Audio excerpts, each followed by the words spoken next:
هنبدأ نوصل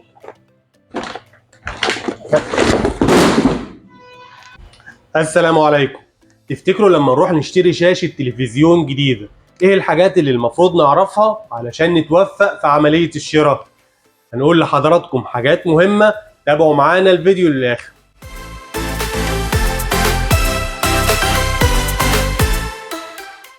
أهم حاجة بالنسبة لنا ويعتبر رقم واحد الميزانية اللي معانا اللي هنجيب بيها الشاشة.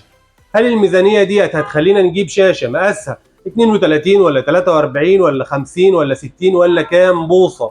خلينا نجيب ماركة من الماركات المعروفة المتداولة ولا من الماركات الرخيصة اللي بيتقال عليها في السوق شاشات صيني؟ الميزانية هي رقم واحد وهي اللي هتعرفنا احنا رايحين فين. علشان كده المفروض قبل ما نشتري الشاشة ننزل نبص على المحلات نشوف الميزانية بتاعتنا هتودينا فين، او ندخل على اي موقع على النت ونشوف الاسعار ماشية ازاي. تاني حاجة هي المساحة بتاعة المكان اللي هيتحط فيها الشاشة.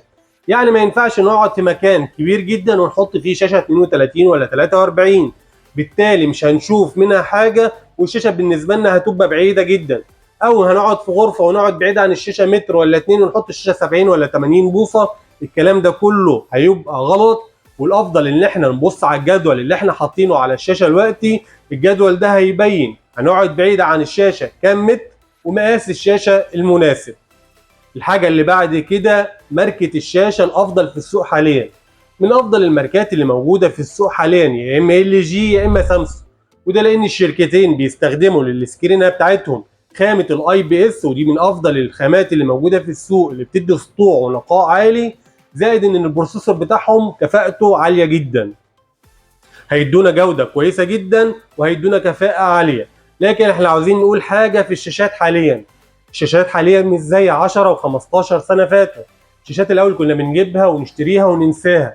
دلوقتي الشاشات حتى في أعلى الشاشات وأعلى الماركات معرضة إن هي تعطل، إن هي يتحرق لها ليدات، إن هي يحصل فيها مشكلة وبعد كام سنة بعد ما اشتريناها نروح نصلحها. فلازم نتقبل الأمر ده علشان ما نزعلش ونضايق نفسنا. لو قدامنا شاشه سمارت وشاشه اندرويد، سمارت اندرويد، نجيب الشاشه السمارت ولا السمارت اندرويد؟ الشاشه السمارت اندرويد بيكون فيها زياده المتجر اللي بننزل من عليه الابلكيشن اللي بنبدا نستخدمه، لكن عيبها ان هي تقيله في الاوامر بتاعتها. تقيله في الاوامر بتاعتها يعني هنديها امر ممكن تبقى بطيئه، نديها اي اوردر تعمله لنا ممكن نستنى عليها شويه. فلو احنا متقبلين الموضوع ده ماشي، مش متقبلينه بلاش الاندرويد. برغم ان هو في متجر بننزل ابلكيشن وبنشغله ممكن جيمزات، الا ان الشاشه هتبقى بطيئه معانا شويه. شاشه التلفزيون لو جايبينها لحاجات بسيطه خليك في ارخص حاجه. يعني شاشه مثلا احنا جايبينها تشغل صوت بس، هتشغل قرآن او هتشغل حاجه زي كده، فليه لازم ان احنا نجيب شاشه بامكانيات عاليه ومقاس كبير؟ هنجيب شاشه نشغلها كاميرات، ليه نجيب مقاسات كبيره ونجيب امكانيات ال 4K والحاجات دي؟ الا اذا احنا ربنا موسع علينا وعايزين نجيب اكبر واحسن حاجه، دي موضوع تاني. انما في الطبيعي بتاعنا لما نجيب شاشه نشغلها كاميرات ولا نشغلها للقرآن ملوش لازمه ان احنا نجيب حاجات كبيره او امكانيات عاليه. اهم حاجه لما نيجي نشتري شاشه لازم نجربها من داخل المكان اللي احنا بنشتريه، وهنقول لحضراتكم ازاي نشتري الشاشه ونجربها.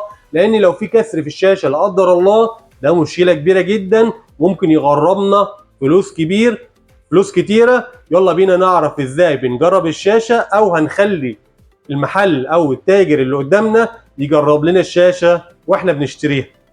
لازم لما نروح مكان نشتري منه شاشة تلفزيون الشاشة لازم تتجرب قدامنا.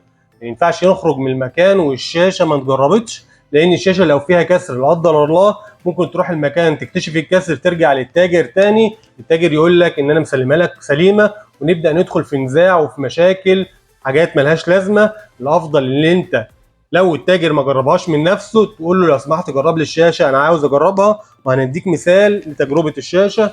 احنا جبنا حاجه نفتح بيها الشاشه وجبنا كابل كهرباء نوصلها علشان نعرف حضراتكم ازاي نجرب الشاشه. تجربه الشاشه بتكون سهله وبسيطه، ما بتكونش متعبه ولا حاجه.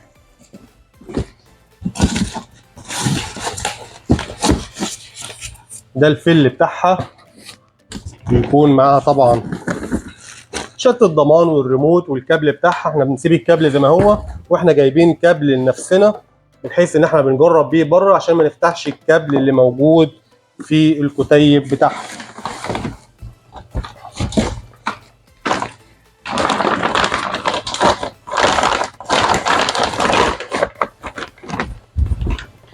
هنبدأ نوصل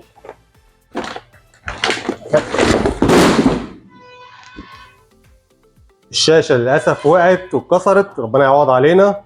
أكيد عرفتوا دلوقتي إزاي بنجرب الشاشة وطريقة تجربة الشاشة. أتمنى نكون ضفنا لكم معلومة جديدة. السلام عليكم.